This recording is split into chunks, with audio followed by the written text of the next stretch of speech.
Guerra das tarifas.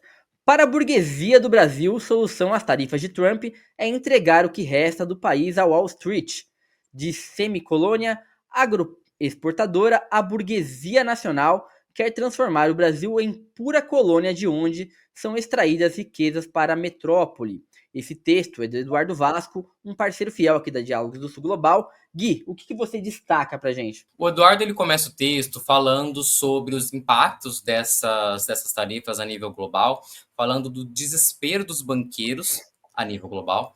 E ele aponta o seguinte, que o Trump ele é uma consequência do sistema econômico dos Estados Unidos. Ele não é uma causa, ele não é simplesmente um causador. É uma consequência de uma política que é insustentável, essa política de dominação dos Estados Unidos sobre o sistema econômico global desde após a Segunda Guerra Mundial.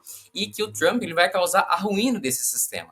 E aí, a partir desse ponto, ele vem para o Brasil para analisar o seguinte: os reflexos do neoliberalismo no Brasil.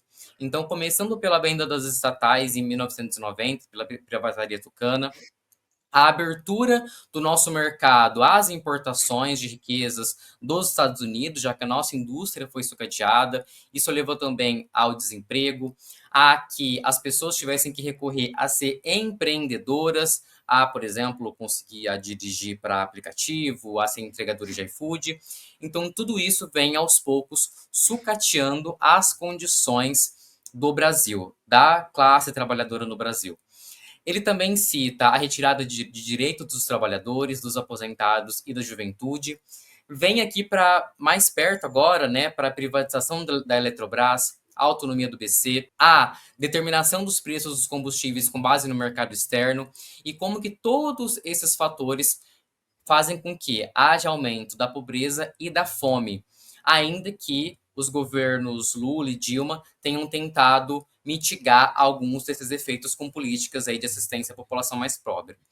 E aí, o que o Eduardo aponta? Que agora, depois de tudo isso que o neoliberalismo fez no Brasil, de toda essa dilapidação de direitos, desse derretimento das condições de vida social no Brasil, a solução apontada para as tarifas do Trump, segundo a grande mídia brasileira e segundo o mercado, é que o Brasil se abra mais ainda, ou seja, seja ainda mais neoliberal, abra ainda mais o mercado brasileiro para o mercado dos Estados Unidos.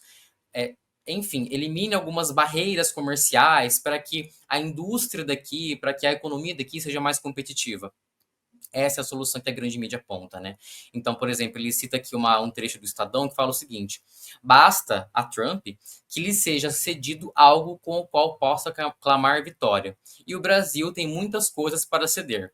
E o Globo diz: além de facilitar acesso ao mercado dos Estados Unidos, a medida beneficiaria o consumidor brasileiro com importados mais baratos. Isso no caso de facilitar a entrada desses produtos no Brasil.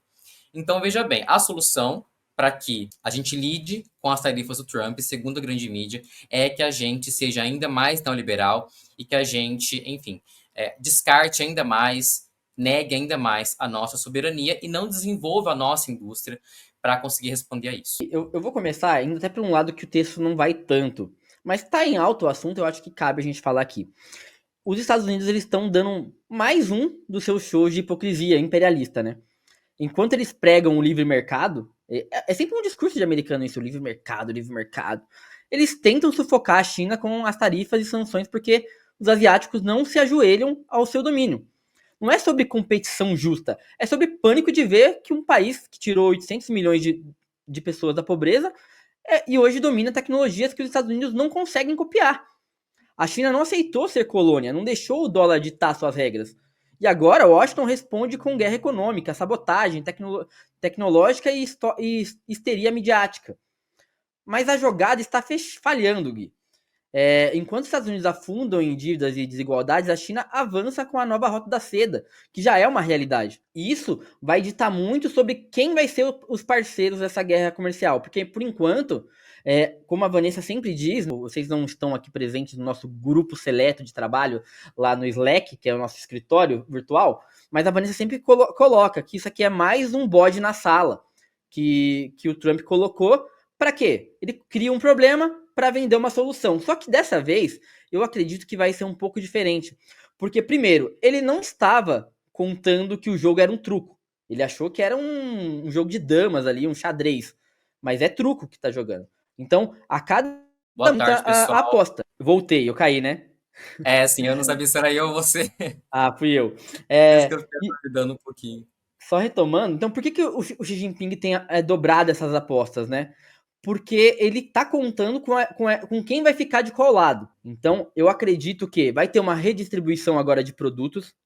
Então, vai vir muito produto aqui. A indústria brasileira já tá dando nota, entrando em chilique, porque vai vir coisas mais baratas aqui, vai ter que redistribuir para algum lugar. Esses produtos que já estão prontos lá e que estavam indo direto para os Estados Unidos vão ter que ir para outros países.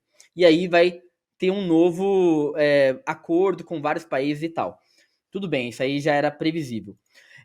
Um outro ponto, Gui, que é muito importante, sabe quem deu uma declaração que eu acho que é crucial para a gente entender o recuo do Trump até? O Trump deu uma declaração ontem, gente, chamando o Xi Jinping de amigo de longa data. Ah, o Xi Jinping é um amigo de longa data, logo logo fecharemos um acordo. Eles não são amigos, vamos ser bem claros, não. O Trump é um fanfarrão. Mas quem deu uma declaração muito importante no começo da semana foi o CEO da Apple, que ele disse que há muito tempo a mão de obra chinesa não é a mais barata, e sim a mais técnica e a única capaz de produzir o iPhone como a gente conhece hoje.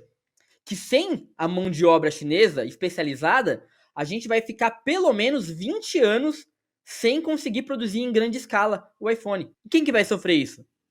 O próprio americano. Isso vai impactar diretamente também na popularidade dos Estados Unidos, do Trump nos Estados Unidos.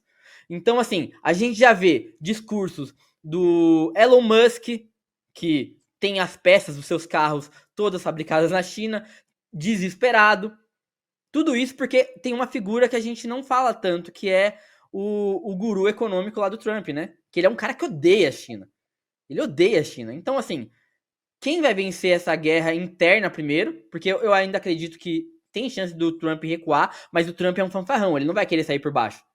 Então ele vai ter que sair com um discurso de que, não, tava desde o começo planejado. E aí é o que a gente vai ver como isso vai impactar aqui no Brasil, né, Gui? Até lá, né? Até o final dessa briguinha.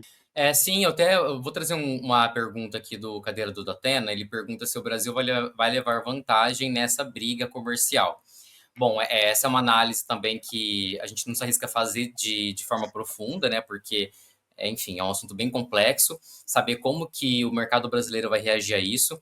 Mais uma coisa que o Eduardo Vasco aponta no texto é que ele vem apontando isso, na verdade, desde que o Trump assumiu a presidência e vem fazendo declarações que evidenciam o imperialismo dos Estados Unidos. Ele fala o seguinte, que agora, justamente com essa guerra comercial que ele está promovendo, é uma oportunidade para o Brasil e também para a América Latina, para a Ásia, para a África, estarem lutando contra o imperialismo. Então ele cita que isso deve ser feito aqui no Brasil também. Lutar contra o imperialismo, lutar contra essa influência do mercado dos Estados Unidos aqui no Brasil e conseguir, por exemplo, desenvolver a nossa indústria também. Não para que a gente não seja só dependente também de exportações e consiga, enfim, ter uma indústria que não só que gere empregos, mas que gere riqueza. Então, é uma oportunidade de fato e a gente espera que, enfim, que isso seja feito. Só para encerrar aqui o assunto antes da gente girar, existe um ponto também bem importante que é como que o Brasil tá. Não o Brasil governo, mas os grupos no Brasil estão reagindo a isso, né? Para competir com as tarifas do Trump, o agronegócio pressiona por mais flexibilização trabalhista. Ou seja, eles querem mão de obra barata. Aquilo, engraçado, esses neoliberais que tanto criticam a China por dizerem que a China é uma mão de obra muito barata e quase escrava, que aliás, não fui eu que disse, foi o CEO da Apple que disse que não é assim. Não é a mão de obra mais barata e sim a mão mais especializada. Não fui eu que disse, foi o CEO da Apple, reclamem com eles. Então eles querem transformar a gente naquilo que eles reclamam da China. Uma mão quase escrava, sem direito nenhum, trabalhando 20 horas por dia para conseguir competir de alguma forma com eles. Em 2023, o MPT registrou 1.723 casos de trabalho análogo à escravidão, a maioria em fazendas de soja e carne exportadoras, setores que doaram 280 milhões a políticos da bancada ruralista. Ou seja, gente, esses caras não estão nem aí pra gente. Eles querem só alimentar o seu próprio sistema. Entre 2019 e 2023, o governo Bolsonaro arrecadou 393 bilhões com privatizações, incluindo a Eletrobras e partes da Petrobras. Agora, sob pressão de Trump, setores do governo Lula discutem também a venda de ativos da Vale e da Embrapa, patrimônios estratégicos que garantem nossa soberania. Ou seja, você vende tudo que é nosso para passar, né, por uma crise que depois vai voltar para a gente. Não tem como. É como você vender uma casa que é sua para pagar aluguel. Enfim, inviável, mas a gente tem que ficar de olho como que o governo vai reagir a isso também, né, Gui? Porque no final é isso. Como que a política do governo vai lidar? O discurso do Lula até agora, creio que tá num caminho bom. Ele tá bem firme, dizendo que não vai baixar a cabeça e tal, mas com moderação, porque a gente também não tem a força da China, né? Sim, com certeza. E só para completar também o seguinte, é só mais uma sugestão. Nós publicamos um outro texto, não fala exatamente sobre as tarifas, né? Na verdade, sobre Milei. A gente publicou esse texto ontem, que é Recado à grande mídia brasileira. Lula não tem o que aprender com Milei. A gente também convida vocês a estar lendo. Fala sobre a grande mídia e do fato da grande mídia acreditar que o Lula tem que copiar a austeridade e esse desmonte do Estado que o Milei está aplicando na Argentina para que haja sucesso econômico aqui no Brasil.